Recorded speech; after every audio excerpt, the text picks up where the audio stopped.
Hi, I'm Dianne Craft. I have the privilege of writing columns regularly for the old Schoolhouse magazine. What are going to be in my columns? Well, we're going to talk about and explore the bright, hard-working kids you have at home who have to work way too hard to learn. You know that you have them. Those are the kids that you say, why are they having to spend so much time learning this? They work harder than all the other kids in the family. We're going to look at those kids that we call the struggling learners. Bright, hard-working kids who have to work too hard to learn. These are the puzzling kids that are not responding to all the curriculum that you have at home that are working for the rest of the family. By the time that you get frustrated with them, you found that you are working on your 6th phonics program, or your 5th reading program, or your 4th math program, and you wonder, is it you, or is it the child? Do I need to send them to school to learn, or can you teach them at home? We're going to explore that in great detail in all of our columns throughout the year. So you want to know what's going on. Something's going on. There's a disconnect somewhere going on in the learning process. Or sometimes you question, is it a character issue? Are they just not trying hard enough? We're going to look at how you can determine that. You want to know, is it a true learning disability this child has?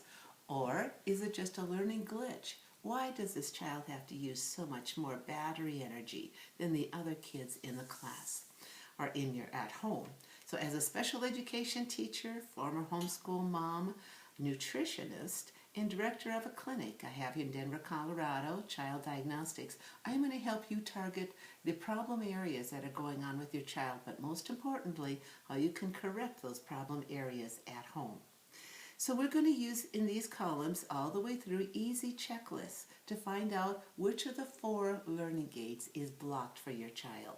Maybe more than one is blocked. And more importantly, once we find out which of the learning gates is blocked by characteristics, then how to unblock them at home.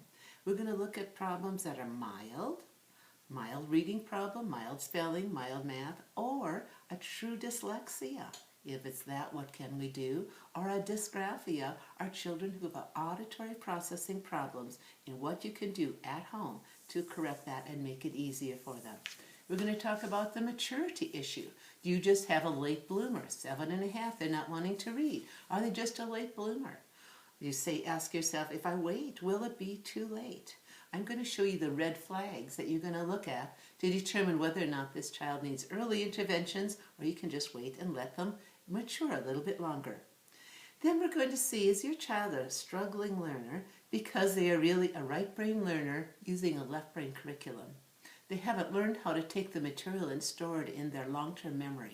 I'm going to show you what I did with my students in school and my son at home so that they could store information in their long-term memory using their photographic memory. I love these strategies. They're easy to do, they cost no money, and they make them an immediate success when the child can see things in their head, forwards, backwards, and feel so smart. The last area we're going to explore are the kids who have to work too hard to remain focused at home.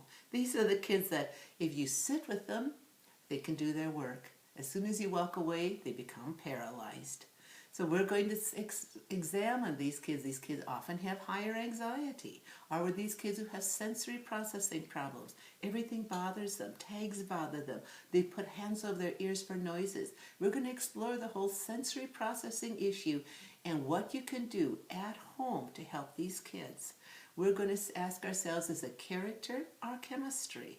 Are they having to work way too hard to keep their nervous system under control, or are they not trying? We're going to look at that, and we're going to look at the nutritional interventions that many families have used to help their children calm down, increase the amount of serotonin that's being produced in their bodies so they can remain focused.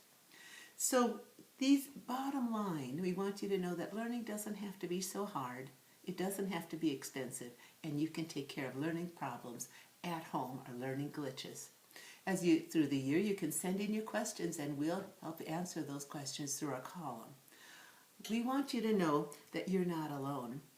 The old Schoolhouse staff cares about your struggling learner. We're going to have a wonderful year. God bless you.